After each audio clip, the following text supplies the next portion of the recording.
आज हम बहुत ही इंपॉर्टेंट टॉपिक से डील करेंगे, types of cell, structure of nucleus. यानी कि अगर हम basis of structure of nucleus के बेसिस पे अगर हम सेल्स के टाइप्स की बात करते हैं तो सेल्स आपकी टू टाइप्स की होती हैं। First is prokaryotic cells and second is eukaryotic cells. अगर हम प्रोकैरियोटिक सेल्स की बात करें तो they are simple and semi developed. यानी कि जो प्रोकैरियोटिक सेल्स होती हैं वो सेमी डेवलप्ड होती हैं, जबकि जो यूकैरियोटिक सेल्स होती हैं वो आपकी वेल डेवलप्ड होती है, पूरी तरीके से डेवलप्ड होती हैं।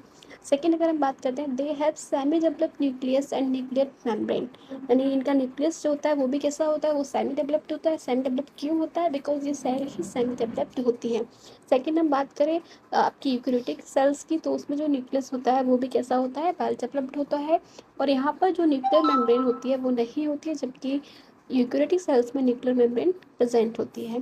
They have neck DNA without histone protein. Neck DNA का मतलब बहुत ही कम डीएनए होता है प्रोकैरियोटिक सेल्स में, जबकि यूकैरियोटिक सेल्स में आपका वेल न्यूक्लियर डीएनए होता है। Mitochondria, Golgi body, endoplasmic reticulum, centrosomes like जो भी ऑर्गेनेल्स होते हैं वो इसमें एब्सेंट होते हैं, नहीं होते हैं। जबकि आपके जो यूकैरियोटिक सेल्स है उसमें सारे के सारे ऑर्गेनेल्स पाए जाते हैं, प्रेजेंट होते हैं। 70s unit types of ribosome is present. आपको ये क्वेश्चन आता है कि 70s और 80s, यानी कि 70s राइबोसोम किस में पाया जाता है, तो वो आपका प्रोकैरियोटिक सेल्स में पाया जाता है। और 80s राइबोसोम किस में पाया जाता है, वो आपका यूकैरियोटिक सेल में पाया जाता है। बेसिकली एस क्या होता है, तो जो एस होती है वो आपकी राइबोसोम की क्या होती है, यूनिट होती है। ठीक है।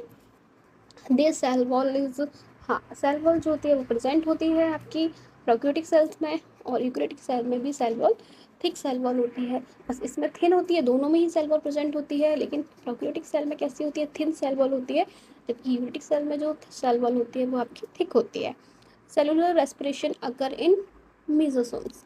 अभी मीजोसोम्स क्या है ये अभी आगे हम स्टडी करेंगे। अभी के लिए आप इतना जानिए कि जो मीजोसोम में सेलुलर रेस्पिरेशन होता है, और अगर हम यूकैरियोटिक सेल्स की बात करें तो वहाँ पर जो सेलुलर रेस्पिरेशन होता है वो आपका कहाँ होता है, वो माइटोकॉन्ड्रिया में होता है। यानी कि जो सेल रेस्पिरेशन करती है तो प्रोकैरियोटिक में कहाँ पर होता है, मीजोसोम्स में होता है, और आपका यूकैरियोटिक में कहाँ होता है, माइटोकॉन्ड्रिया में होता है।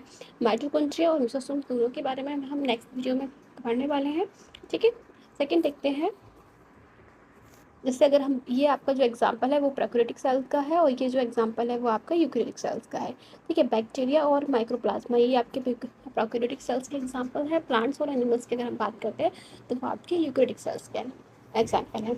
हम देखते हैं प्लांट सेल और एनिमल सेल। ठीक है। बेसिकली प्लांट्स में और एनिमल्स में दोनों में ही अभी हमने देखा कि यूकैरियोटिक सेल पाई जाती है। ठीक है। तो सेल वॉल रिजिड शेप, जो सेल वॉल होती है, अभी देखा था कि यूकैरियोटिक सेल में